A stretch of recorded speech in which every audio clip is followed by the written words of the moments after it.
қатардан, қаймықпаған қатері мол сапардан.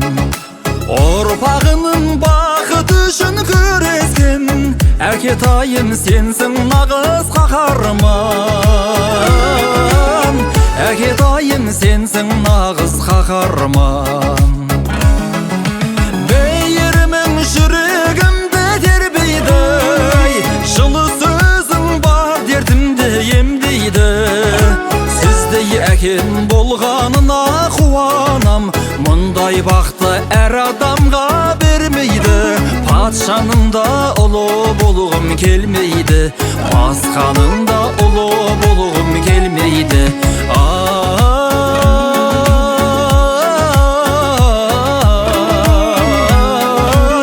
патшаның да басқаның да ұлы болғым келмейді.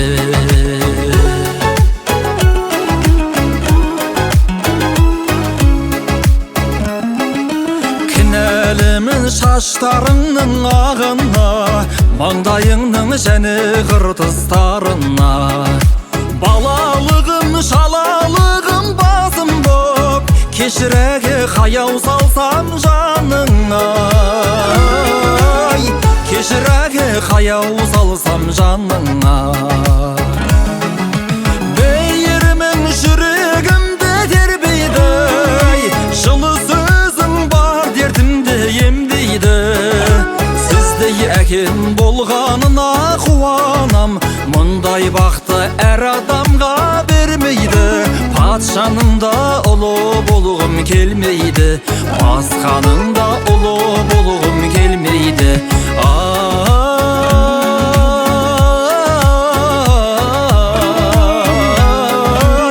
патшаның да басқаның да ұлы болғым келмейді.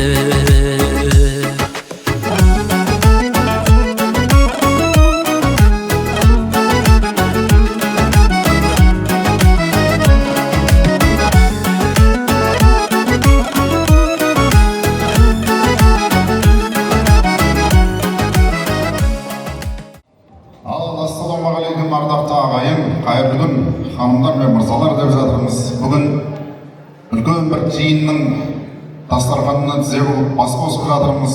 Осы жігерген абай елді мекені, батыр жайдақ елі, оның ішінде жаңбыр суадыр елі, атақты елге белгілі Шырымбектер әулеті Бердай көкеміздің, Ұлтай анамыздың шаңырағында бір шаттық, қуаныш болды десек артық болмайтын шығар. Елдің алдында жүрген, халықтың қуанышын әдемі әнімен, мағыналы мәнді жыр термелерімен еселеп жүрген елдің сүйікті ұлы, көптің баласы Ғабит Шырымбек бауырымыз елден бата алайық, ата-баба рухын ескеріп, ас берейік, құран бағыштайық.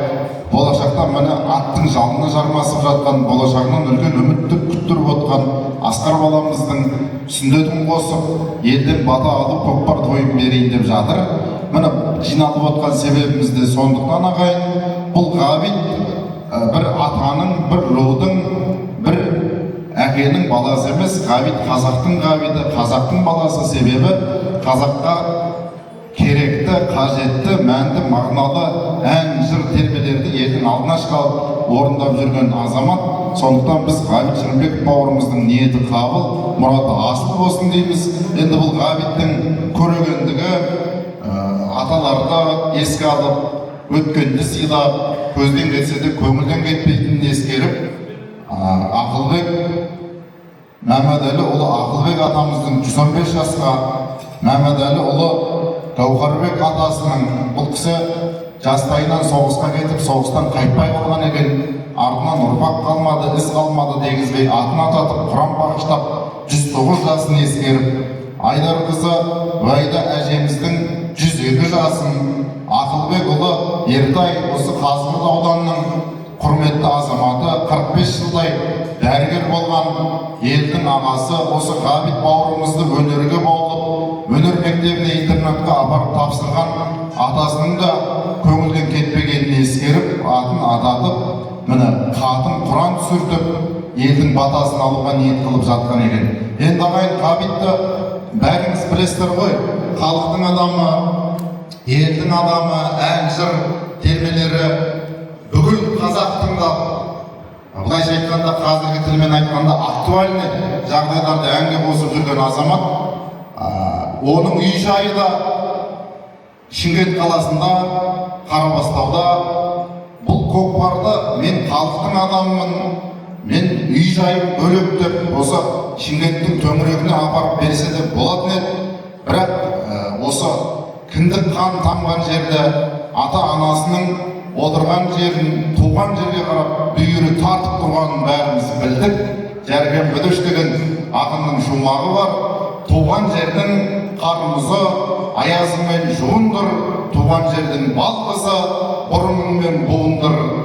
Туған жердің толқыны, туған жердің бұлағы толқынымен ат мені, туған жердің жыланы шырылдатып шақ мені, туған жердің шеңгелі тырна аямай бетімді, туған жердің желдері аузыма құйып өтімді, туған жердің доңызы қан жосағып жарып кет, туған жердің қоңызы домалатып алып кет, туған жердің қасқыры кемір ақын сүйегін, туған жердің тасқымы сені осылай сүйемін деп Жәрген Бөдөш жырлағандай, туған жерге деген бүйрегінің бұрып тұрғанның арқасында осы елден бата алу көкпарын ауылға әкеліп, туған жерге кіндік қанын тамған жеріне әкеліп көптің батасын алуға ниет қылып берейін деп жатыр. Олай болса, бауырымыздың ниеті қабыл болсын, мұраты асыл болсын.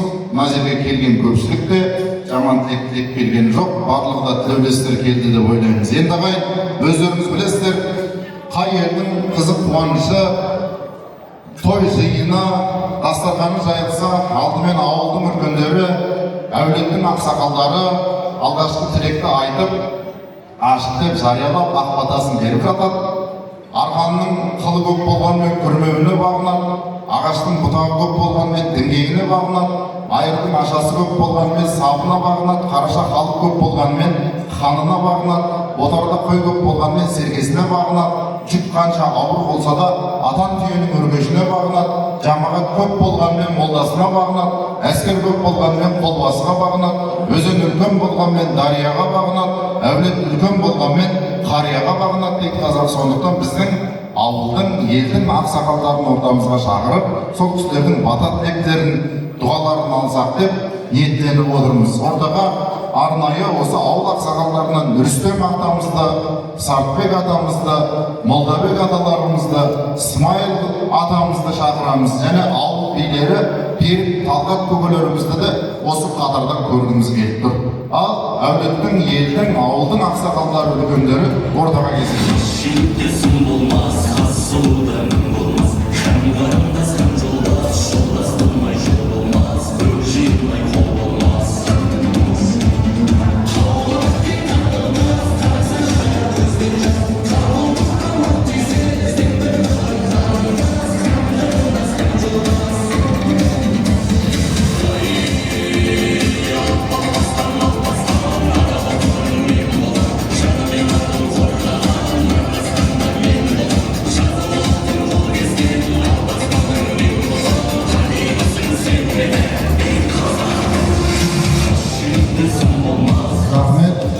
Рахмет, мінекей ағайын, кешегінің алды болған, бүгінгінің қазыналы қарты болған, сақалына періште, бойына қазақтың дәстүрі мен салты болған, шариғаттың жолын ұстанып, қағидаттың қаймағын қалқып алған, бойын жаста басы бұлтқа тиетін, қолын жаста жомарттап жұтқа тиетін, өсиеттен өмілдіріп, нақылдан ноқта түйетін, көнегөз қариялардың қалдықтары елдің ақсақал аталары алдымызға шықты. Өздеріңіздің жақсы тілектеріңізді, ақ баталарыңызды тыңдасақ, үлкендеріміз ретімен жолмен бастайық. Кімге береміз көңіл? Ақсақал. Қымбатты ағайындар, құрметті ел ағалары, мына қазіргі асабаның айтуы бойынша осы жерде бір үлкен жақсы той болайын деп жатыр. Тойды жасап жатқан адамдардың бәрі белгілі азаматтар. Ертай деген менің інім болатын еді, бауырым болатын еді, туысым болатын еді. Ол жайдақ болғанмен, мен аққордық болғанменен екеуміз кәдімгі туысқаннан артық бір 40-50 жылдай іні бауырлы болып жүрдік. Міне айналайындар,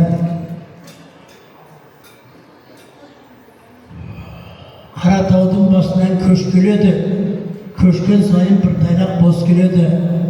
Mana enne Ertay sekildi bağırdan, tuğuskanımdan ajırgan kıyın eken, iki közden parıldap jas kelet degen eken. Sonduktan ayındayım joldas boğan, jığışat boğan, tuğus boğan, kanday jakсы. Al endi mına aynalayın jigitler, Allah'tan nege suraymiz biz kul bilen kızlar? Artımızda iz kalsa, sol baltar bizim közümüzde körgen adamlarga özlerinin akıllılığın, danalığın sol kişinin ulu gönlüğün bildirip mine sol Akılbek atamыздың balları үлкен toy verip basımızды kosып ötken ekenler. Onday bolsa osындай toy bardığımızga juğustu olsun taraftar. Toyumuz toyga ulasa versin.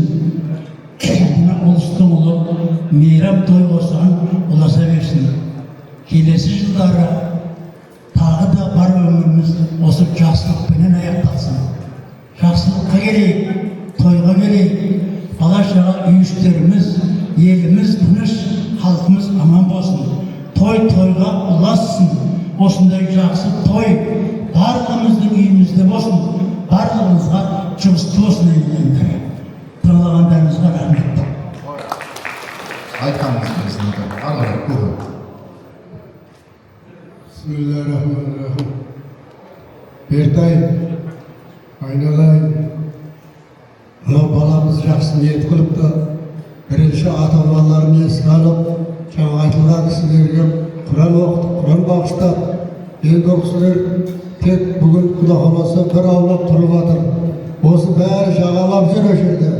Men ne dedigen, mağa ne aytır eken dep. O solarga Kur'an sürgön rahmet.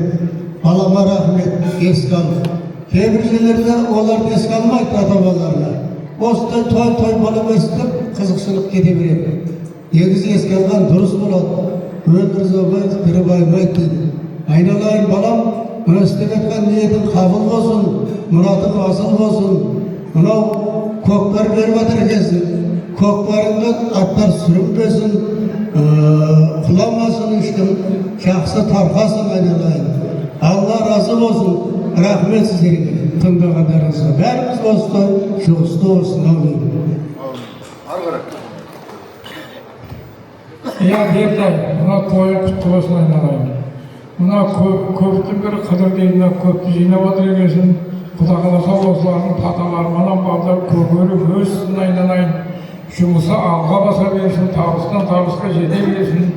Köpörün aman eset, sürmey, jığılmay, жақсы öte versin aynalayın. Rahmet. Al bir sayıdan nemerlerine diyet köpörün batırgan balam. Toyun kutlu olsun. Öztürk atkan uğrağın kutabansın, bir azamattар olsun. Otanında önceki жақсылық болсын. Мына ата-бабаңды еске алып отыргесін. Құдай солар бір аунап шықай шығар. Тойың құтты болсын, той болса берсін. Той жұғысты болсын бәрімізге. Ассалаумағалейкум. Мына игі жақсылар, мына құрметті Бертай көке, мынау ғабитанымыз көпті жиып, мына елден баталайын деп, көкпар той беріп жатыр. Мына Алла разы болсын. Алладан ниетлесе тілектері орындала берсін. Жаңа Асқар баламыздың артынан ұлдар ере берсін. Ел билейтін азаматтар шыға берсін. Міне өз önümіздің елдің баласы ғой. Осы Құда қаласа көкпар елдің арқасында, ағайынның арқасында аман есен өте берсін. Алла күнін берсін. Құда қаласа аттар сүрінбей, шабандоздар жығылмай, аман есен тарай берсін, той боласа берсін. 100 жасаңыз бүгін. Ассалаумағалейкум, жиналған көпшілік. Бердайғы мынау әруаққа бағыштап Құран оқып тыңдаған бауырымыз елден бата батыр екен. Ода құтты бола берсін. Мынау көкпарлап той құтты болсын. Аттар сүрінбей, шабандоздар жығылмай, аман есен өте берсін той. Амин, айтқандарыңыз келсін, ниеттеріңіз қабыл болсын. Сіздерге деген біздің де сый-сияпатымыз бар. Әулеттің, елдің, ауылдың ақсақалдарына, билерге біздің кішігірім жасап жатқан сый-сияпаттарымыз қабыл алып қойыңыздар.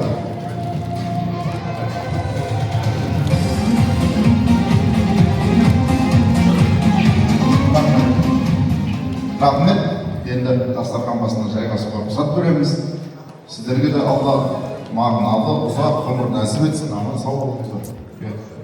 Енді ағайын, бұл Шырымбектер әулетін өнер, ән, жыр, терме деп танитын шығармыз, бірақ бұл әулет те біздің Бердай көкеміздің ата-бабалары да, әкелері де осы бертінге дейін өзінің де қазығынан құдағар үзілген емес.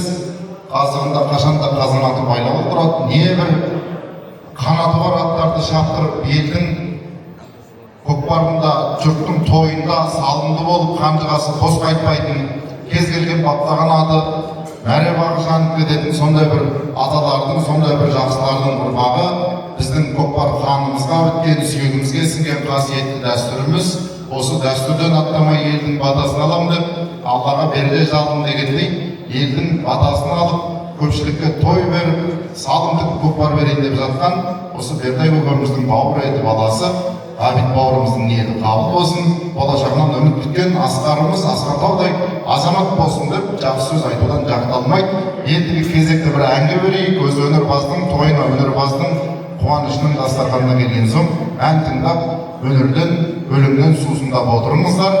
Алдарасқан театрының әншісі осы Ғабит Шырымбектің өнердегі, өмірдегі ағасы Дәурен Салмановтарыңыз әдемі ән жолдайын деп жатыр. Қабыл алып отырыңыздар ағайын.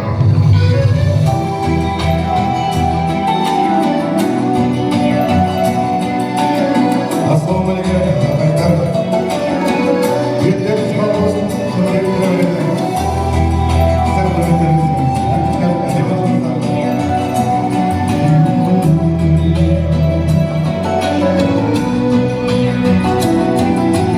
Ақ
Дәурен ұлдарыңыз дәкеңе бір қол соғып құрмет жасап қойыңыздар. Ән көңілдің ажары деп жатады. Біз өнерпаздың қуанышы болған соң, ән, өлең, өнер тыңдап отырғанға не жетсін. Енді асқа кезек берсек деп жатырмыз. Астайын болса асталып келсін. Баяғыда Сырым Батыр бір-екі құдай қонақ болып түскен екен. Сөйтсе, бір қыңырлау, тіктеу сөйлейтін кісінің үйі болса керек. Тура сол күні таңертең бір биесі пышақ келініпті. Сырымның қонақ болып келіп отырғанына қарап отырып, «Әй, Сырым, сен бір құтсыз қонақ екенсің. Сен келген күні бір биеңнің өліп отырғанын қарашы» деген екен. Сонда Сырым, егер мен құтсыз болсам, бұл үйдің биесі аман иесі өлетін еді ғой. Құтты болған соң сол биеңнің жан басын көжіп отқан жоқпын ба депті.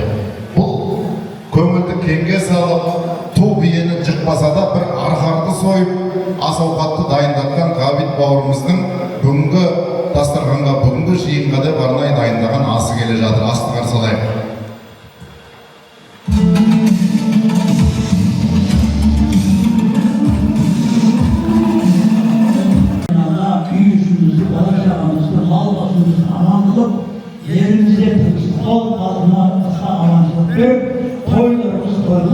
dileklerimiz kabul olsun. Amin. Allah.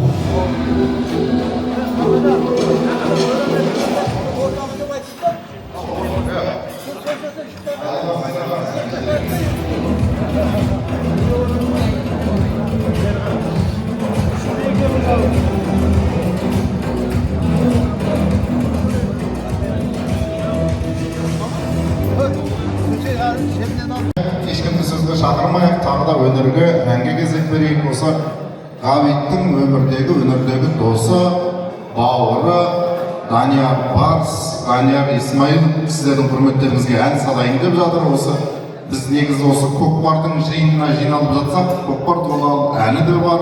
Қазақтың әдемі бояу дауысын әнмен елге танытып жүрген, көрсетіп жүрген бауырымыз Данияр Қайратұлы, қарсы алыңыздар.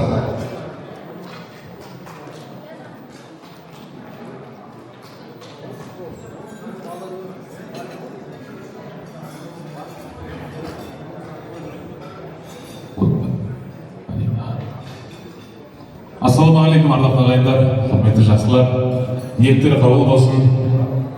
Алла басымыз заман, бауырымызды бүтін сол тойға жеткізе берсін, құдай қаласа.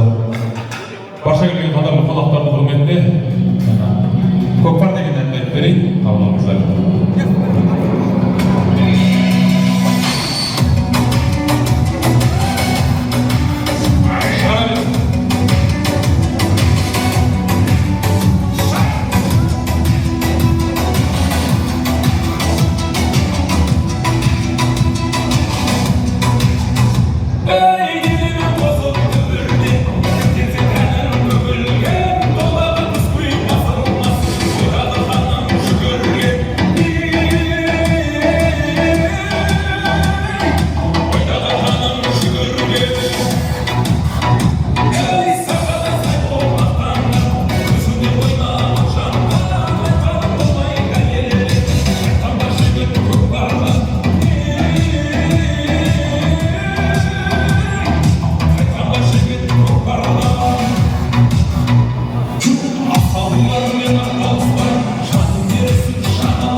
Келесі сонан Юсупбек Өзатхан, Юсуп мен Мәриямның махаббатынан туған Мәриям Шағорқызы, Дударай сіздер үшін қалыңыздар.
Данияр Барс. Ағайын қарттар, қуанышты болсын, ниет қабыл мұрат асыл болсын. Жалпы көкпар дегенде дербесі бозып, қаны қайнап тұратын қазақтың ұрпағымыз. Адам болып жаралғанда жасынан, қазақ болып туар еді қазанат. Жылқы болып жаралғанда басынан, қазақ болып қазанат болып туатын ол қазақ ақ деп бекең айтпақшы.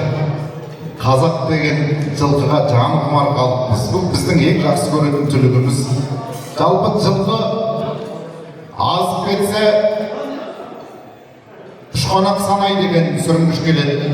Ашығып қалса алақан жалайды екен, жарап тұрса көзіңе тіке қарайды екен. Қазір ән салып жатқан өнерпаз жігіттер де осы көкпар берейін деп жатқан, елді жинап ас беріп жатқан Ғабит бауырымыз секілді өздерінің сап өнерлерінің арқасында, кейбіреулер құсап құр фонограммамен жүрмейтінінің арқасында, жанды дауыста кез келген жерде, кез келген ордада ән салынатын арқасында жұрттың көзіне тіке қарап жүрген, былайша айтқанда жарап жүрген арғымақ секілді азаматтар. Сондықтан бүгін өнер тыңдайық, бүгін тілек айтайық, бүгін бабаларымызға хатым Құран түсірейік деп елді жинап отырмыз. Ниеттер қабыл болсын. Енді қазір ортаға осы жерге тілеулес болып келген жекжаттарымыз бар, құдаларымыз бар, нағашыларымыз бар. Бұл енді ертең Асқардың сүндет тойында жеке-жеке шақырып, елдің барлығын жіліктеп, біреуді де қалдырмай микрофон ұсынып сөз беретін шығармыз. Қазір енді мына көкпардың жиынына топтап шақырып, үлкен бастыларымыз сөйлесіп болды ғой деп ұйғардық. Ортаға құдалардың атынан тілек айтатын Шайзат құдамызға, о баяғының палуаны шабандозы Өбжан көкемізді және үлкен жезделеріміз Тазабек, Махамбет жезделерімізді шақырамын. Және түп нағашылардан Сапар нағашы, мамыр нағашы бар. Аталған кісілер ортаға келіп, бүгінгі қуанышқа жиынға деген жүрек жарды тілектеріңізді айтыңыздар. Ал келіңіздер.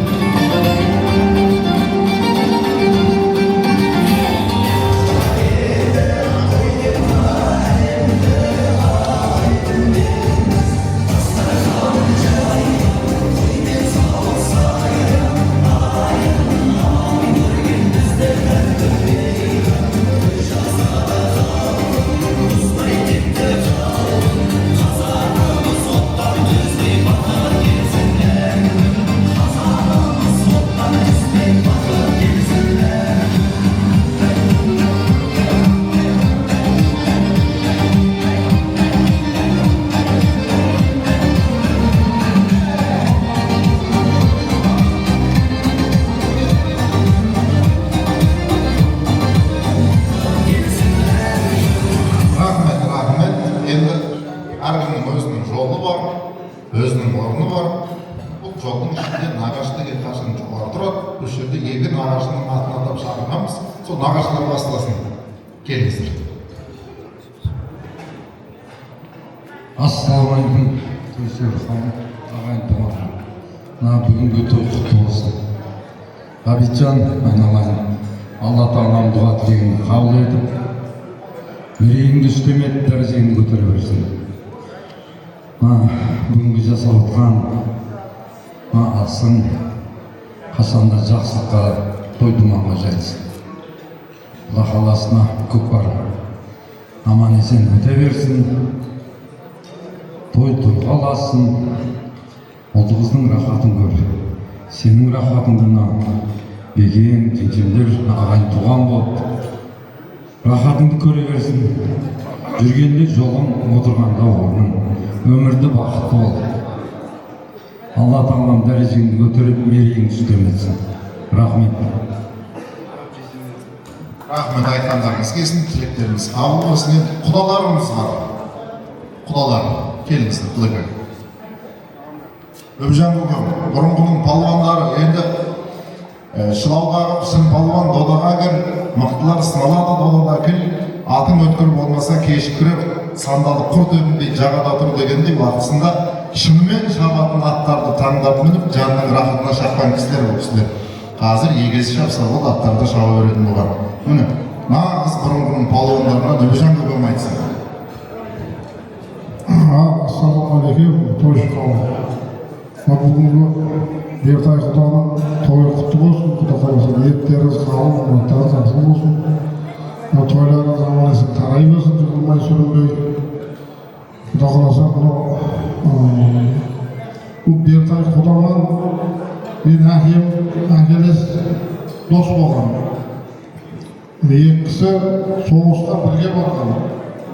Қайтып бірге келіп, осы көкпар тамашалап жүрген. Ақырында құда болдық, Құдай қосты. Мынау енді өсіп өне беріңдер, дәулет перзентті болыңдар, тойларың аман есен тарай берсін, жығылмай сүрінбей. Тойға баса берсін. Рахмет, құдай. Ассалаумағалейкум, құдай жезеттер. Бертай құда, құдағайын аптақыласын, той құтты бола берсін, келе жатқан астарыңыз, ниеттеріңізді Алла қабыл көрсін. Ғабитжан айналайынына беріп жатқан көкпарларыңды Алла Құда қаласа аман есен өтуін нәсіп етсін. Өсіріп жатқан ол қыздардың қызығын көре бер. Асқар кішкентай құда боламыз. Әрқашанда Алла өзін еліне, дініне қызмет істейтін Алланың бір сүйген құлдардан болсын. Той-тойға болса берсін. Ниет қабыл мұраттар асыл бола берсін. Рахмет айтқандарыңыз келсін. Енді жезденің жақсы әкемен тең деген, жезде деген, күйеу деген 40 жылдан кейін құдамен қатар болып болады дейді. Сондықтан біздің жезделерімізден бір ауыз тілек болсын. Алла құрметті қауым, мына той бәрімізге жұқысты болсын. Мына Ғабит балам құдағасы өне өте бер, мына көкпар құтты болсын. Бертай, осы мамырдың қызығын көре бер, шөберенің қызығын көре бер. Көкпарға армасын құдағасы мәлі. Бұл тойы құтты болып, болашаған алдында болсын, өзі өсіп құдағаса елдің қатасына алғанға да қуанышты боласың.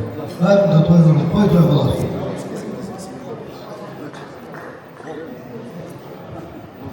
Рахмет. Осылаңыз деп жатыр. Көп сөздің қажеті жоқ дейді. Рахмет сіздерге, Алланың нұры жаусын. Дастархан басына жайғасып өрлеріңізге болады. Сый-сияпат, құрмет, шапа-шапаттықтарыңыз ақтарыңыздан бара жатыр.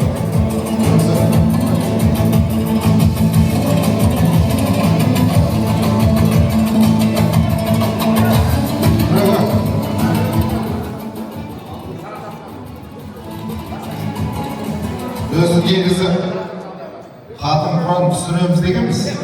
Бірақ енді елдің барлығы тілегін айтып, тамағын жеп алсын деп әдейі кейінге қалдырып жатырмыз. Әйтпесе құран оқылғаннан кейін тұрып кету біздің қазаққа әдет болып қалған. Қазір ортаға арнайы тілек айту үшін осы Бертай көкеміздің өмірдегі сыйластары, сырластары, жолдастары, достары, іні бауырлары, осы ауылдың азаматтары деп Жүзәлі көкемізді, Мейірбек көкемізді, Байділла көкемізді, Бексейін көкемізді, Бақыт, Серік және ұстаз, асаба, Ала Мүслім, Аваш ағамызды ортаға шақырамыз. Міне елдің атынан, осы елдің Бертай көкеміздің сыйлас-сырластарының атынан келіңіздер, ортаға келіп бір ауыз лебіздеріңізді білдіріп қойыңыздар.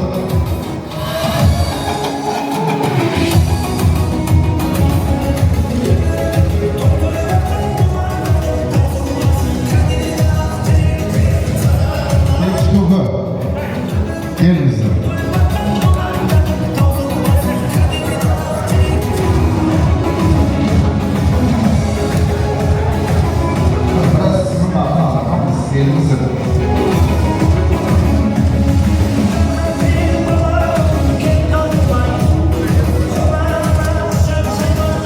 Öztürkbay oğlu, geliniz.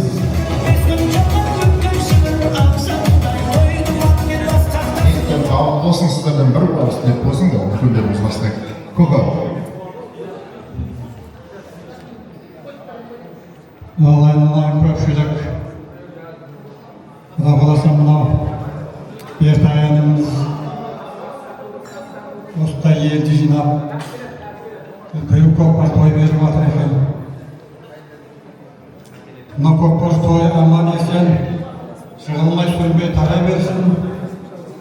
Toylar toy olasın, anlaşılk olsun. Assalamu alaikum. Hürmetli köpçülük. Hürmetli benim bağırım Egen Balas Bertay. Mınау Ғабит баламыз мінекей көпшіліктің алдында қызмет жасап жүр. Және мынау алғашқы жұмыстарының баталайын деп қарилардың басын қосып үлкен той жаңағы дүбірлетіп көкпар беріп алар екен. Құда қаласа ертеге той құтты болсын, той құласа берсін. Құда қаласа осы көкпар той жақсы өтіп, аттар сүрінбей, шабандоз құламай өте берсін. Осы бәрімізге жұмыс болсын.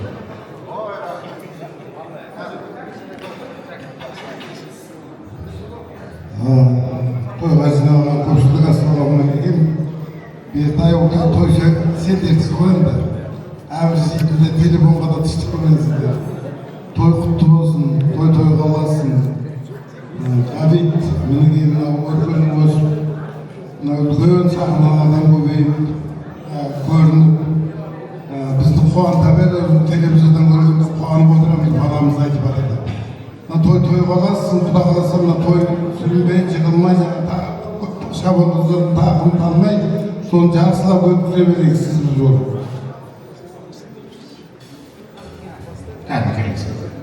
Алғаны дейді. Алайынан Бертай. Екеуміз кішкентайымыздан бүргестік айналайын мінгей. Міне, ал енді анау ары ұрпағыман көбейді ғой. Мына Ғабит баламның тойы құтты болсын. Өнері өрлей берсін.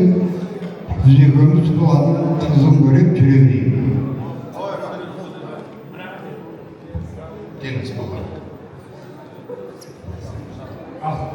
Құрметті жекжатқа құрбы-құрдастар, бүгін бас жинап берсе құдасының үлкен паталық көкпарына жиналып осыды. Баламыздың көкпары жақсылыққа өре берсін. Көкпар аман есен тарқай берсін. Баламыздың Сәкелі елді мекені, Жаңғыз елді мекенінде бүгін 6 сәуір айында үлкен көкпар болайын деп жатыр. Үлкен жақсылық жасайын деп жатыр. Сол көкпарға қатысыңыздар, көкпар аман есен өте берсін. Аттар танылмасын, жауын жолдар шашамасын. Сол көкпарға келіп тамашасын көріп, тәйгелі болып қайта беріңіздер. Көкпар боласын, той боласын. Аман есен өте берсін. Аумин. Кезін тілеп қабыл болсын. Болды ма? Енді алғаш көтім айтсын. Ассалаумағалейкум қазақ елі. Бүгін енді мынау біздің елде киелі жерде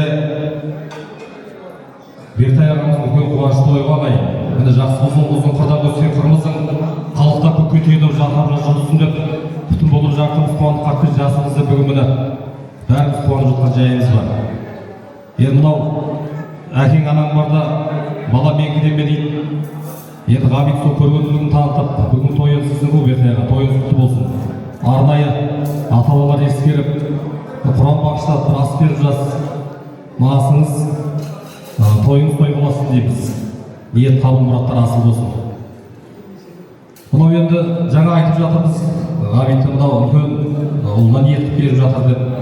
Татаман елгі көреді, жаңбырман жергі көреді, өсіп баланың бетін тұрқа белін бұдып, артынан тағды мере берсін дейміз. Қос-қос мықты палуандар келе берсін. Ниет қабыл мұрат асыл болсын. Рахмет айтқандарыңыз келсін, ниеттеріңіз қабыл болсын. Сіздерге де үлкен алғыс рахмет айтамыз. Ертең Алла қаласа тойды қуанышы бірге тамашалап, баталарыңызды беріп, қасыңызда болыңыздар. Сол күні көкпар болатын күні сол жерде аста тарқатамыз, сол жерде концерт береміз. Эстрада жұлдыздары келеді, қиқулап ауылдың бір мерейін көтеріп, көңілін көтеріп, ғабит балаларыңыз үлкен бір концерт берейін деп жатыр. О жерде де өздеріңіз басы қасында болыңыздар деп шақырып жатырмыз. Рахмет. Дастархан басына жайғасыңыздар. Сіздерге үлкен алғыс айтамыз.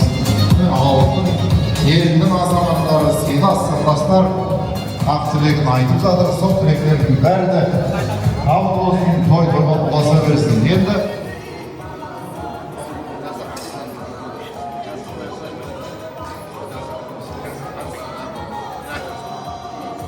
ал ағайын, енді 40-ына шыдаған соң 41-де шыдады екендей, сәл сабыр қыла тұрыңыздар. Өнердің тойы болған соң өнерпаз ағалар, бауырлар осы жерде тілеулес болып келіп жатыр. Сол өнерпаздарды шақырайық, өмірдегі ағаларды шақырайық. Сол кісілердің атынан бір-екі кісі тілек айтатын шығар. Алғанымыз сол тілекке қосылып, хатын Құранға да кезекті беретін боламыз. Таңат ағамыз елге белгілі алтын дауыс иесі, Таңат ағамыз, Нұрбол Пайыз ағаларымыз, Нұрлан ағамыз бастап келіп отырған мына жерде. Олжас Бердиярымыз бар, Еркөш Шоқай бауырымыз бар, Берген Арыстан келіп отырған ағамыз. Мына беттен Бекмұрат Анарбаев, Нұрлан ағамыз бастап Бекмұрат Анарбаев ақын. Ержан ағамыз, Нұрлан ағамыз бар, Абдулла, Едігі, Мейірхан ағаларымыз, Бауыржан ағамыз бар мінеке. Тағым бар. Айтқұл Тәш тойбасшы. Өнерпаздардан өздеріңізді ортаға шақырып жатырмыз. іштеріңізден іріктеліп бір-екеуіңіз тілек айтарсыздар, өлең оқырсыздар, қалғаны қоздар, келіңіздер, үлкендер.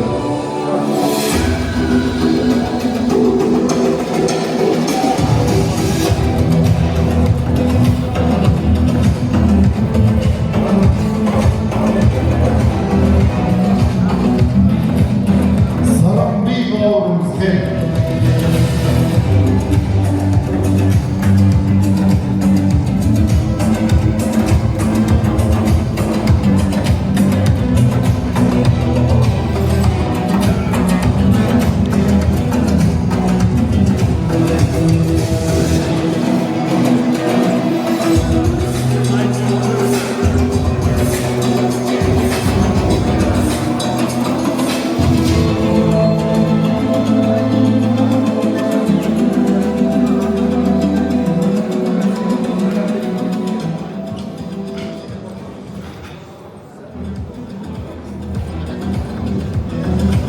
Ал, рахмет, қош келіп жатсыздар. ағалар, бауырлар, ниеттер қабыл болсын. Үлкендерімізден бастап бір ауыз тілек айтайық. Таң атағаннан үлкен жоқ, бұл жерде таң атағаннан көзді бастап тұрған. Бастаңыз ғана келin. Ассалаумағалейкум. Бертай көке, мына бүгінгі жасап жатқан ниеттеріңіз қабыл болсын. Ғабит ініміз құда қаласа үлкен көкпар жасап жатыр. Мынау үйдегі өсіп келе жатқан кішкентайлардың құда қаласа үлкен азамат болып, қазағымыздың көк туын жоғары ұстайтын құда қаласа тек қана алтын азаматтарға өсе берсін. Сіздің әулетіңізге тек қана жақсылыққа, қуанышқа толы көке. Ассалаумағалейкум. Ғабитжан көке, бүгінгі кеткен уақытын астағыз. Ниеттеріңіз қабыл болсын. Ата бабаларға арнап. Ғабитжан кішкентайдан құда қаласа жол ашық болып, мұраты асыл болып, құда қаласа әкеден озар ұл болып өсе берсін.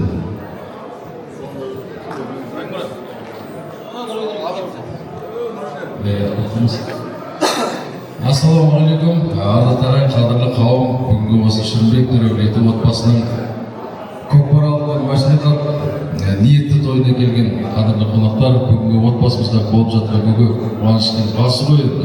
Ниет қабыл, қуаныш құтты болсын. Осы елден қалада жүрсе де, осы туған жерде, жігіт туған жерде дейді, кіндік қаның тамғанша тамған үшін туған жерге қарыздасын, ақ сүті үшін анаңның алдында қарыздасын дейді. Сол ғабит азамат болып, осындай орта тауып, тағдыр кездестіріп, өмір жолықтырған игі жақсылар үлкендердің батасын алайын деп ниет болып жатыр екен. Ниеті қабыл болсын. Аллах тағала алтын ашқысын ұрпағымызға, жұлдызы жарық, жолы болған, бағы жанған, салиқалы перзенттер сіздердің отбасыларыңыздан шыға беруге біз тілекшіміз. Аллах тағала ертең болғалы жатырған ұланасы үлкен тойымыз тарихқа айналып, ел айта жүретін сондай дүбірлі, бір тату-тәтті өткен той болып өтуіне біз тілекшіміз. Алла бұйырса басы-қасында келеміз, ат салсамыз. Енді Ғабит біздің бауырымыз, жамашы жағымыз. Ғабит ол термеші, анау деп басында айтып жатыр, негізінде айтамай жатыр кем. Ол одан да бөлек қырлары бар талантты азамат. Ертең көкпарда мен жазып кеп, оны ашық таныстыратын болады менің Ғабитті. Сондықтан да тілек қабыл болсын, қуанышты ортақпыз. Енді ақиқатта баяғыда ардақты пайғамбарымыз кішкене сырқаттанып, жөтелі күшейіп, сахабаларды қорқытыпты. Сонда сахабалар сұрапты ғой, ойбай, сіз алда-жалда болып кетсеңіз, ақиқатты кім айтады? Шындықты кімден естейміз десе, иманды болса, ұятты болса, ақын айтады депті ғой. Осы ортамызда ақиқатты оятып айтып жүрген осы жерлесіңіз, кітабы шыққан қазық жоқ деген сондай бір айтулы ақын, менің замандас досым Бекмұрат Анарбаев дейтін. Осы шындық айтқан деген ақын ба?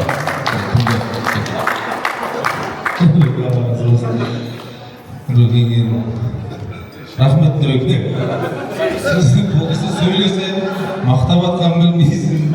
Бауыздап атқан білмейсің. Рахмет. Бұның өзі де. Рахмет. 15 ғасыр алдынан тартып атыр.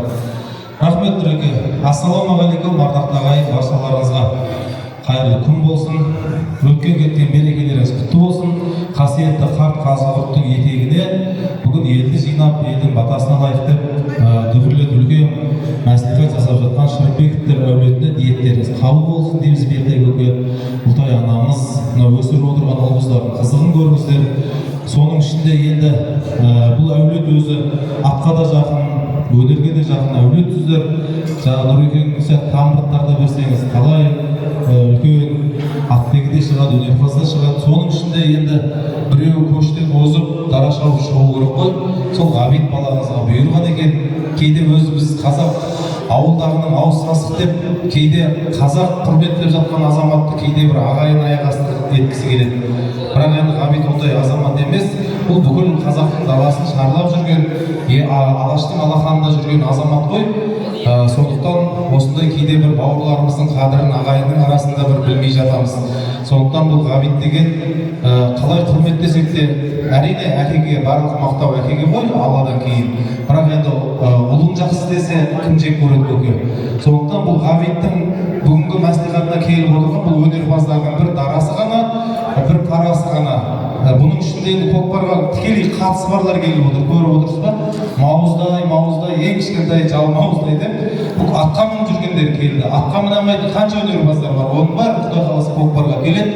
Бұл енді ғабиттің көкпарға тікелей атқа жақын екендігін қазір енді Досымжан Таңатаров ағамыз өнер көкпарын патенттеп алды ғой. Бірақ осы өнер көкпарының шығуына тікелей атсалысқан бірінші Құдай, екінші куә осы Нұреке. Міне ғабит Жанка палуан ағамызда міне асылдар бар, сол азаматтар басында жүріп өнер көкпарын құрған негізі. Қазір енді үлкен деңгейге көтеріліп кетті ғой, әрине оған қуанамыз. Сондықтан бұл өнерге көкпарға тікелей жақын бауырымыз. Алла ниеттеріңізді қабыл етсін. Алла қаласа Асқар баламыз үлкен елдің Алаштың азаматы болсын. Алла қаласа 6 күнгі дүбірлі көкпарымыз аман есен тарқай берсін. Бұдан да үлкен той беріңіздер. Көкпарды берсең осылай дүрілдетіп бер. Өгемнің өзеніндей гүрілдетіптер. Мұна тұрған елдің тілегі қабыл болып, ниеттеріңіз қабыл болсын. Шырынбековтер деген әулеттің тобынан тойда қатынасın. Рахмет. Енді мына аға тұрып енді сөйлемейді, мен ғабиттің мына өнерге қатысы жоқ, бірақ көкпарға қатысы бар азаматтар келіп отыр ғой. Ғалымжан Мырзабаев Алталашқа танытып жүрген Фатих деген аттар қазір айтып жүр ғой. Сол Фатихты қазығынан шыққан Байгері деген ат Орта Азияға танымалады. Сол Нұрлан деген ғабиттің ағасы біздер үлкен енді ақындап берізбеген екен алдына түсіп кетті ғой. Бізде Нұреке бұрау істейді. Көке Ғабитжан, тойлар құтты болсын Құдай қаласа. Ат сүрпей, жігіт құламай, аман есен өте берсін Құдай қаласа. Той болсын.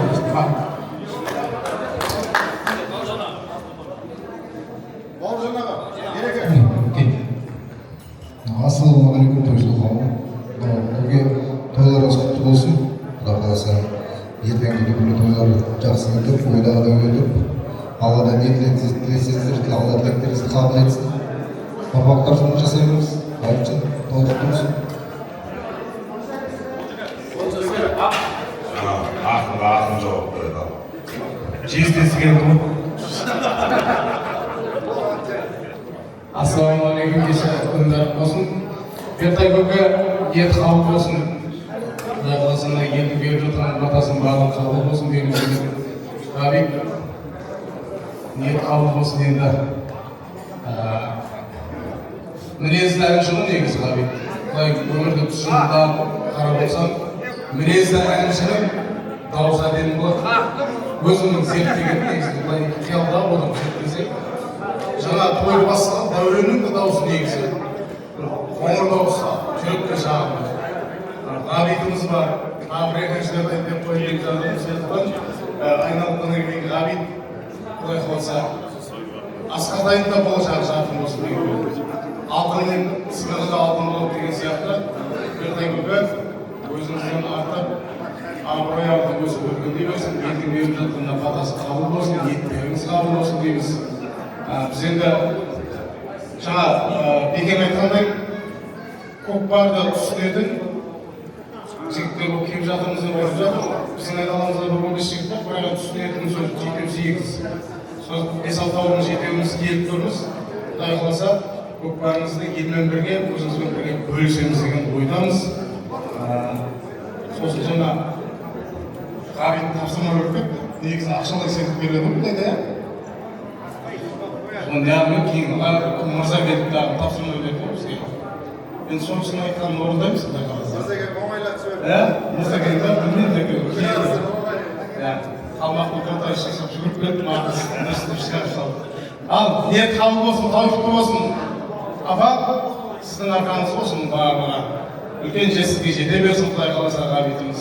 Ғабит, біз сенің айналаңдамыз, Рамазан той көппен бірге өтеді. Бәрімізге жақсы болсын қуаныш. Мен негізі Шырымбековтер деген ұйқасқа дайындалып келдім. Екеуі жүрегіне Шырымбектер. Ал көгі ардақты ағайын, ассалаумағалейкум барлықтарыңызға. Бүгінгі ниеттеріңіз қабыл болсын, мұраттарыңыз асыл болсын. Көктеменді күллі берекеге толы ай ғой, күнмен түн тегелетін, күллі әлем көгеретін, қазақтың жаңа жылының бастауы, мына шаңырақтарыңызды орнап жатқан қуаныш құтты болсын. Тойларыңыз той боласын. Енді қай балаңызды алсаңыздар, өмірде өзіндік орны бар керемет жігіттің сұлтандары, ғабитте өзіміздің ордамызда еркелеп жүрген ініміз, бауырымыз, бүгін енді алтын уақытын ағытып, арнайы ақ-дастарханыңыздың төрін толтырып отырған барлықтарына алла разы болсын. Алда болатын көкпарымыз керемет деңгейде өтеді деген сенімдеміз. Өздіріп отқан ұл-қызыңыздың қызығын көріңіз, ағам екеуіңіз әдемі қардай беріңіз, жолдарыңыз біздерге жосты бола берсін. Құдай қаласа жұмыла көтерген жүк жеңілдеп, енді ғабиттің жанашырлары, сырластары, сыйластары Құдайға шүкір жеткілікті, көбейе берсін. Келін екеуі бақытты болып, Құдай қаласа ұрпағымен күн жасасын. Рахмет. Інілерден сырым айтты. Ордабасыдан өнер көкпарының палуаны Бекен келіп отыр Тұран Түркістан. Сырым би Айтқұлташ. Ассалаумағалейкум ардақты қадірлі қонақтар. Бердегі ниеттеріңіз қабыл болсын. Құдай қаласа ғабиттің елдің алған жай батасын оғатсын барлығы қабыл болсын. Той қаласын. Құдай қаласа ат сүрінбей, жігіт құламай, сол көкпарды ойнап күліп, шауып алу нәсіп етсін. Ниет қабыл болсын, той болсын. Рахмет, сырым. Ассалаумағалейкум, құрметті ағайын бауырлар. Бүгін осы қазғырттың төрінде жиылып тілегіміздің бәрі бір-біріне құйылып, Шырымбектер әулетіндегі құтты қуанышта мінекей керемет көкпардың бастамасына келіп тоғысып жатырмыз. Бүгін ниеттеріңіз қабыл болсын. Әбеке жалпы айтар болсақ, байлық іздеп барсаң да қанша жерге, шаттық іздеп шықсаң да шаршап өрге, барлық адам барлық жерде бақытты ғой, отбасында бақытты болса егерде дейді. Мына отбасыларыңызда бақыт баянды, ол қыздарыңыз аяулы өсе берсін. Ниет қабыл болсын. Ертеңгі көкпардың той басшысы, ертең осы көкпарды жүргізетін белгілі той басшы Сарыағаш өңірінен Әлімтаудан келіп отқан Айтқұл деген палуан. Жабай бабаның ұрпақтарына сәлем бердім. Жабай атаның кесенесі жатқан жерден деп, ассалаумағалейкум құрметті қадірменді көпшілік. Сарыағаш ауданы Әлімтау ауылы сол киелі құтты Жабай бабаның кесенесі орналасқан құт мекеннен өздеріңізге дұғай сәлем. Алла қаласа Бертай көке, Құлтай анамыз қуаныштарыңыз құтты болсын. Той сіздердікі. Өткелімді саяз деме, таяғын салып бойлат, ісімді дұрыс деме, ағайынға салып бойлат деп, берекелі дастарханды жайып, осы ағайынмен көппенен ойласып, бір әдемі ниет қылып жатырмыз. Алла қаласа ат сүрінбестен, палуан жығылмастан керемет қуаныш өте берсін. Ақындардың керемет сөзі бар. Бауырым ата-анаңды күт, жаныңдағы дұғаның шын тілесен қабыл бәрі. Абай қаз кеппей, Құнанбайды әулие қылмай, жайсаңдарды айтайық ауылдағы дегенде, енді сол кешегі алтын сөздерді айтып өткен бабаларымыз әулиелемей, осы күні Бекмұрат Анарбаев ағамыздың өлеңіне керемет келтіреді. Ата абайдың болғанменен артында құрметті Құнанбайды білген. Біздің міне Бертай көкеміздің қай ұлы болса да өзінің несібесін алып елге ағадал қызмет қылып жүрген азаматтар. Дегенмен де бір үй адам бір сұңқар ұшақ деп жатсақ, Құдай қаласа сұңқар ұлымыз елдің төріне келіп бір елге дүбіріне той берсек, ата-анамыз төре отырсақ деп жатыр. Құдай қаласа тойларыңыз той боласын, ұрпақпенен мың жасаңыздар, тақшылық көрмеңіздер, осындай ырысты қуаныш баршаға жұмысы болсын. Осы той төріндегі бір басына мыңның бағын киіп берген асыл азаматтардың жолын ұлдарыңызға, немелеріңізге жұмыс ете берсін. Алла разы болсын. Ой, рахмет, енді қалғандарым сосын деп қосылайық. Қазір қайтып кетпей Құранда болайық. Қазір хатым оқиды. Ол деген, ол жасағаныз дейіндесін. Ғабиттің өзі біратар сөйлемесін көрмеді. Ассалаумағалейкум, Қазығұрт киелі. Қазығұрт тауының баурайына жақсылық жинап бүгін дән беріп жатқан Ғабитжанның ниеті қабыл болсын, әулеттің ниеті қабыл болсын. Көбі Құдай күш қуат берсін. Аллах Тағала елдің батасын алып жатқан Ғабитжанға берілетін бата-тілектің бәрін Құдай қабыл етсін. Сіздер ауырмай, шаршамай, апам екеуміз қол ұстасып осылардың бақытына, қуанышына аттай шауып жүре беріңіз. Ғабитжан, тойың құтты болсын, жүре білесіңіз. Салым бар, шүкір тігеміз. Сол тойға атсалсамыз, Құдай қаласа. Бүгінгі кешікпейміз, кешік қалмын берген ордаласынан берем дегенше шекемегендердің астында жақсы бұл. Көке той құтты болсын. Сіздер аман болыңыздар. Ләйім Ғабиттің ауылына, еліне, жалпы Қазығұрт жеріне тойға келу бұйырсын. Батыр Жайлақтың тойы той қаласы болсын. Қалғанымыз осында келіп қосылып жатырмыз. Барлықтарыңызға үлкен рахмет. Барлықтарыңыз той көріңіздер. Қатын құрамға кезек берейік.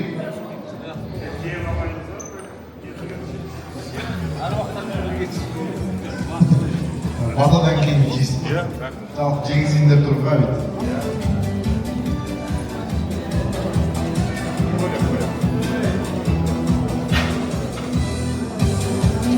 Мұрат имам Молдагенге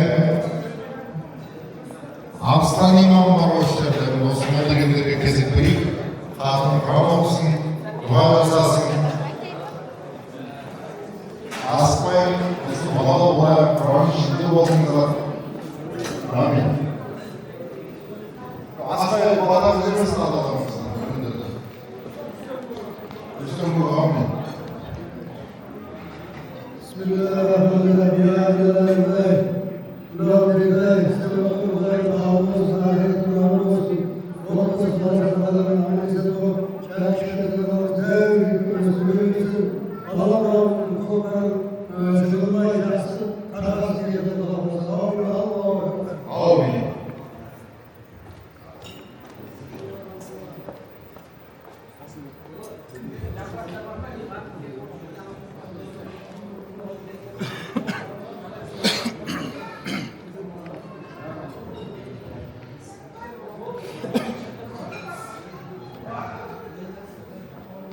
أعوذ بالله من الشيطان الرجيم.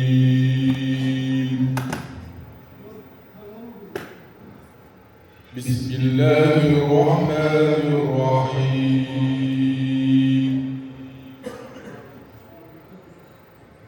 ألف لام ميم. ذلك الكتاب لا ريب فيه هدى للمتقين الذين يؤمنون بالغيب ويقيمون الصلاة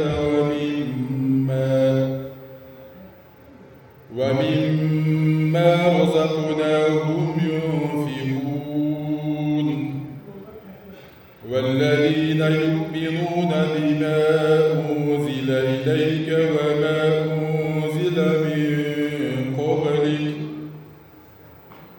وبالآخرة هم يوقنون أولئك على هدى من ربهم وأولئك هم المفلحون. لله ما في السماوات وما في الأرض وإن تبدوا ما في أنفسكم أو تخفوه يحاسبكم به الله فيغفر لمن يشاء ويعذب من يشاء والله على كل شيء قدير. آمن الرسول بما أنزل إليه من ربه والمؤمنون كل آمن بالله وملائكته وكتبه ورسله لا نفرق بين أحد من رسله وقالوا سمعنا وأطعنا غفرانك ربنا وإليك المصير.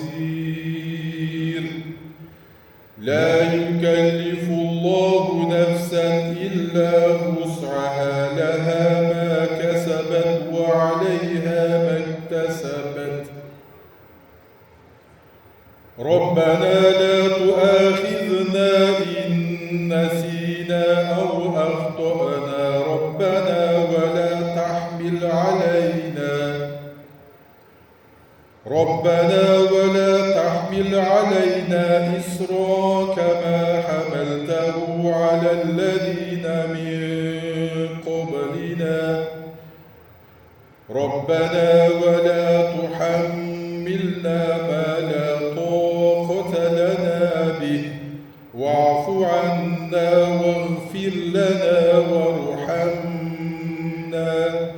أنت مولانا فانصرنا على القوم الكافرين بسم الله الرحمن الرحيم قل هو الله أحد الله الصمد لم يلد ولم يولد ولم يكن له كفوا أحد بسم الله الرحمن الرحيم قل هو الله أحد الله الصمد لم يلد ولم يولد ولم يكن له كفوا أحد بسم الله الرحمن الرحيم قل هو الله أحد الله الصمد لم يلد ولم يولد ولم يكن له كفوا أحد بسم الله الرحمن الرحيم قل أعوذ برب الفلق من شر ما خلق ومن شر غاسق إذا وقب ومن شر النفاثات في العقد ومن شر حاسد إذا حسد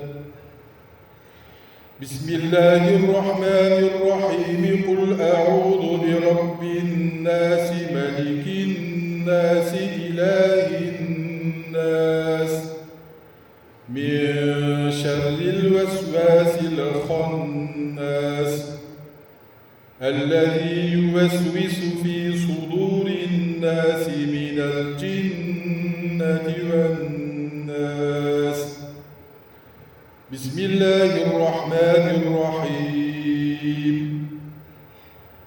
الحمد لله رب العالمين الرحمن الرحيم مالك يوم الدين إياك نعبد وإياك نستعين اهدنا الصراط المستقيم صراط الذين أنعمت عليهم غير المغضوب عليهم ولا الضالين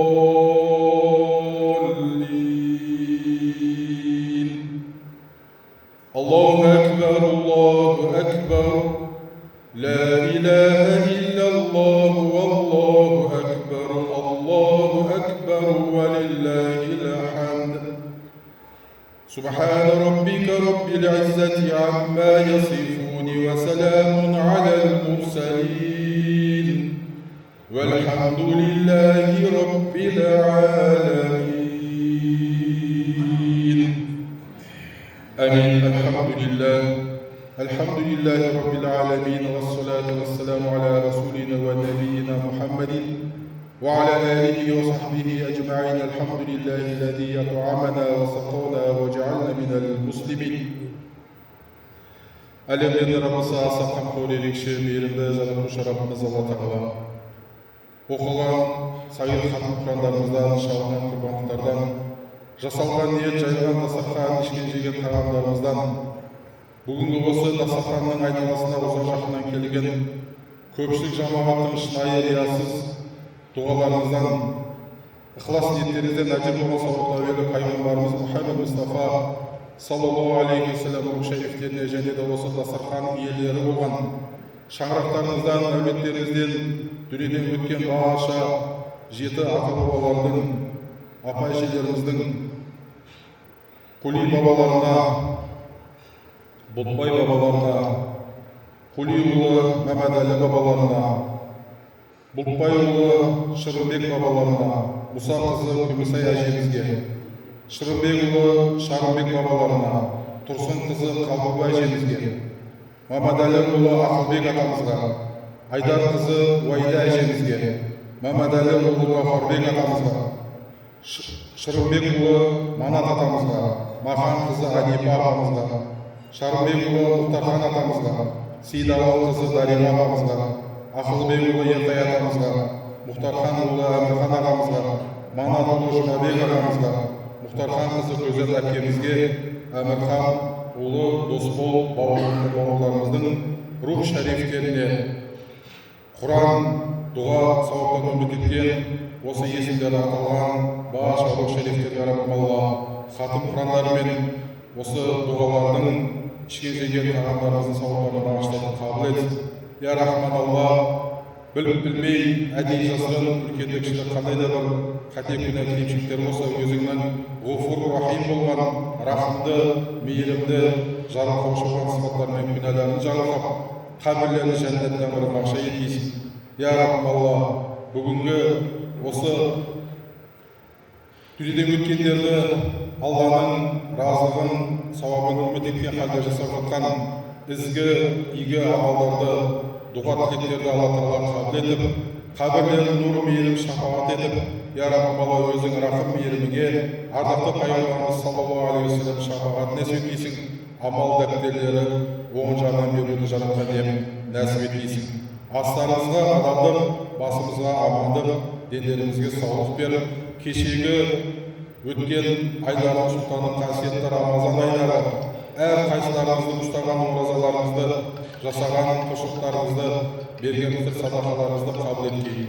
Кешегі өткен күллі иісі мұсылман жұртының ұлық мейрамы болған Рамазан айт мейрамдарымыз, кешегі ұлтымыздың мейрамы болған Наурыз мейрамдарымызды жаратқан ием баршамызды құтты, берекелі, қайырлы ет. Алланың қалауымен ел жұрттың амандығында келесі жылдарға сол Рамазан айларымен, Рамазан айт мейрамдарымен қауышуды жаратқан ием баршамызға нәсіп ет. Еліміз аман, жұртымыз тыныш болғай.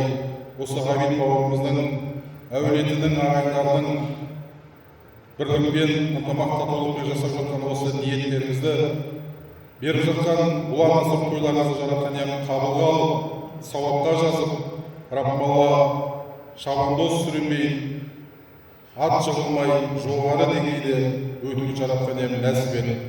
Аллах Тағала ниеттеріңізді қабыл, мұрат мақсаттарыңызды асыл етіп, екі дүние жақсылығын бақытын нәсіп еткей. Аллахумма Раббана атина фид дуния хасана ва фил ахирати хасана ва қина азабан.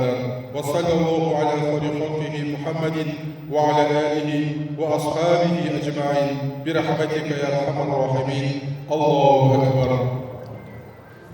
Ассалаумағалейкум, құрметті Қымызханды жылқы жанды ұлттық спортымыз көкпардың жанашырлары. Сіздерді 2026 жыл сәуір айының 6 жұлдызы күні Киелі Құтты Қазығұрт ауданы Жігірген Абай ауылды округі Қызыл Дихан елді мекенінің тұғырлы тұмалары есім елге белгілі, өнерлі, бақ қонған Киелі Шірімбектер әулеті, елдің құтты құрметті азамат, ел ағасы Бертай көкеміздің шаңырағы, және де дәстүрлі әндерімізді дәріптеп жүрген, рухты әндерімізді шырқап жүрген 8 қырлы бір сырлы әнші композитор Ғабит Шірімбеков бауырымыз ата-анасын төрге оздырып өмірден өткен ата-бабаның рухына Құран бағыштап елге дүбірлі додалы көкпар бергелі жатыр. 2026 жыл 6 сәуір сағат 10-да Қызыл Дихан елді мекені Бертай көкеміздің өз шаңырағында сағат 10-нан бастап елге ас таратылып өмірден өткен ата-бабаның рухына Құран бағыштап республикамыздың мақтанышы болған өнер жұлдыздары керемет өнер көрсетеді. Және де сол концерттік бағдарламадан кейінгі жерде сағат 13:00-де Жігірген Абай ауылдық округі Батыр Жайдақ Атшабарының төрінде Шірімбектер әулетінің дүбірлі додалы көкпары бастау алады. Көкпарымыз тау үрдісіменен алғашқы 4 жалау салым жарма түрде шабылады.